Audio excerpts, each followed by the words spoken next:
Force is an organization dedicated to training and coaching to businesses looking to hire justice-impacted people to meet their workforce needs. The organization also helps transform the lives of justice-impacted individuals by providing essential support and guidance for their successful reentry into the community and into the workforce. But many people don't know what reentry looks like for formerly incarcerated individuals. That's where the Second Chance Conference comes in, an event aimed at immersing attendees in the journey to self-sufficiency. Here to share more is founder of Reinforce, Charlotte Garnes. Good morning. Good morning. Good morning. How are you all? Good. Thanks for joining us. Thank you for having me. Can you tell us about Reinforce and why you founded this organization?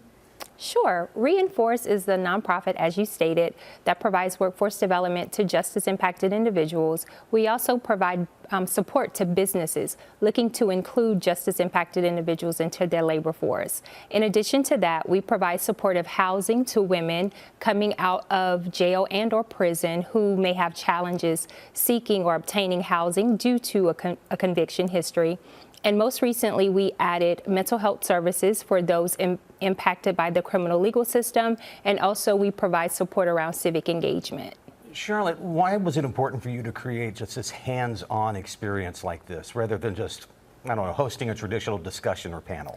While panels are important and valuable, but I felt like the ability to immerse the community into a simulation so they can get that hands-on experience as to what reentry looks like, what that feels like, and what those frustrations around reentry, what they entail. I think sometimes we forget that it is a journey and not a race. So therefore, on those journeys and those roads, there are going to be roadblocks. There are going to be feelings around frustration, feelings around which priorities need to come first.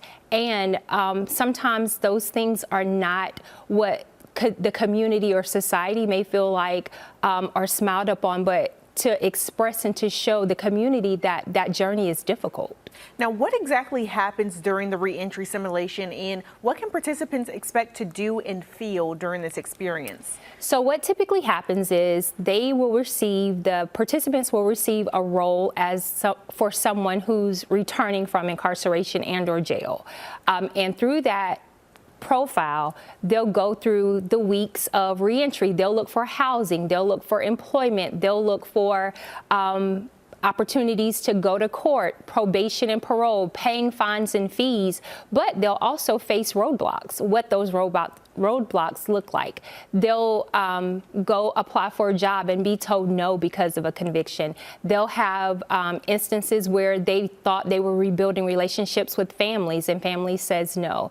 They'll have instances of trying to obtain housing, and once that housing person checks their conviction or their background, they'll get told no. So the participants will truly feel what the reentry process is like. Now, you asked about feelings. Those feelings, of course, are going to be around frustration. Those feelings are going to be around not knowing what to do and experiencing what the community may feel like there's a gap in resources and limitations for those who hold a conviction history. There's so many challenges that a lot of people just don't realize, and that's why this simulation is such a good thing. Why do you believe it's such a powerful tool for creating awareness and empathy in our community?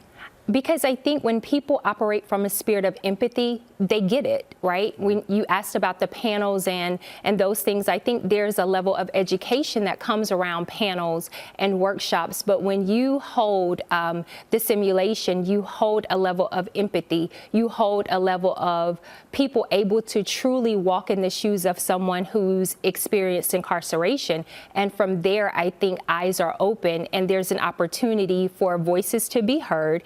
And when you have the community that's impacted feel that empathy, I think a wave of movement is felt and people began to demand and to want change. And who better to demand and to want change and to bring about the change other than people within the community themselves? Well said. Now, who should participate and how can people get involved or sign up? Sure. I think everyone needs to participate. And when I say everyone, I mean business owners, CEOs, people who hold positions within the nonprofit, and also too faith leaders. I think faith leaders should be welcome into this space. So everyone should come to experience what this reentry simulation is about and is needed. And in order to get involved, all you have to do is just call us or visit our website. Our website is www.reinforce.org. You can go right on the website and you can register, or you can call us at 833-273-6367 or 404-985-0974.